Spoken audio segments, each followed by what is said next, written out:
रोजक धम्म प्रसार YouTube channel subscribe करके धम्म प्रसार को साथ दे। सविनय जय भीम। सगळ्या बहुजन समाजातल्या स्त्रिया होत्या, शिक्षिका आणि एक दोन ब्राह्मण समाजाच्या ज्या स्त्रिया होत्या किंवा आहेत त्या तिकडे अजिबात डुंकून बघत नाही. म्हणजे व्रत वैकल्य, कर्मकांड याच्यामध्ये ब्राह्मण समाजाच्या स्त्रिया नाहीत आणि व्रत वैकल्य आणि कर्मकांड अगदी बारकावेनिशी पाळणाऱ्या, उपासतापास करणाऱ्या या सगळ्या बहुजन समाजाच्या स्त्रिया आहेत. ज्योतिबा फुले ज्यांना शिक्षित करू पाहत होते अशा स्त्रिया आहेत. आता याचं काय करायचं? म्हणजे आज फुले आंबेडकर यांचा विचार उद्ध्वस्त करू पाहणारी जी प्रतिक्रांती होते, ती प्रतिक्रांती करणारे लोक हाताच्या बोटावर मोजण्या इतके आहेत. पण त्या प्रतिक्रांतीत सहभागी झालेले लोक जे आहेत ते लोक पुन्हा फुले आणि आंबेडकरांनी ज्यांना शिक्षण आणि अधिकार दिले, संविधानिक अधिकार, अशाच समाजातून आलेले लोक आहेत.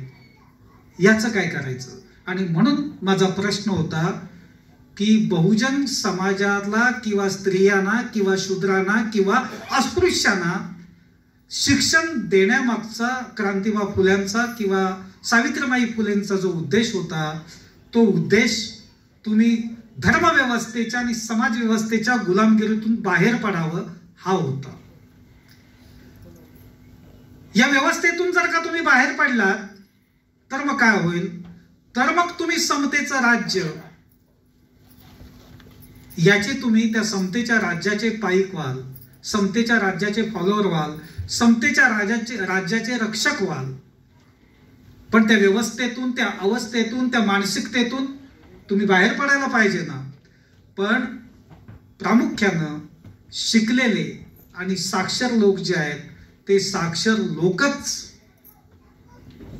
हे जास्त करून कर्मकांडामध्ये आणि बाकीच्या सगळ्या गोष्टीमध्ये पडलेले आहेत, बसलेले आहेत.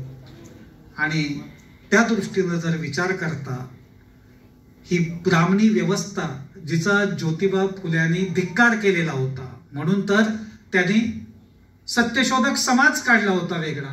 लग्न सुद्धा सत्यशोधक समाज पद्धतीनं आणि सगळ्याच गोष्टी सत्यशोधक समाज पद्धतीनं विधी करायचं असंही त्यांनी सांगितलं होतं.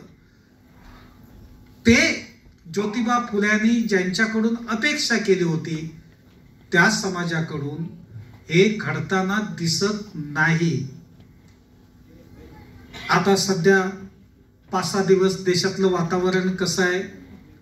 कारण आपण त्याच्यावर भाष्य केल्याशिवाय आपल्याला बोलता येणार नाही. म्हणजे जे चाललंय त्याच्याकडे डोळे झाक करायची आणि भाषण करायचं आणि वेगवेगळ्या प्रकारचं तत्वज्ञान सांगायचं हे बरोबर नाहीये. तर अशा अवस्थेत आज जे काही देशभरामध्ये चाललंय, लोक जिकडे चाललेले आहेत, ज्या ठिकाणी चाललेले आहेत, काय तो सगळा माहोल हा कुणाचा आहे?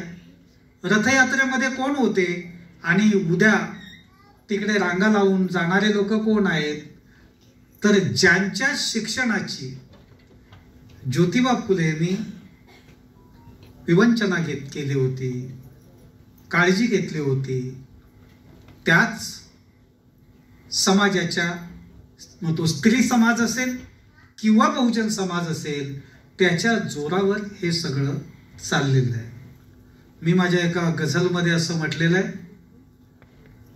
मी कशाला चंदनाचा गंध घे लावून सांगू, मी कशाला चंदनाचा गंध घे लावून सांगू, मी कशाला मंदिराचा छंद घे लावून सांगू, मी कशाला मंदिराचा छंद. आता हा विचार माझ्यात आला कुठून? तर मग तो इकडूनच आला.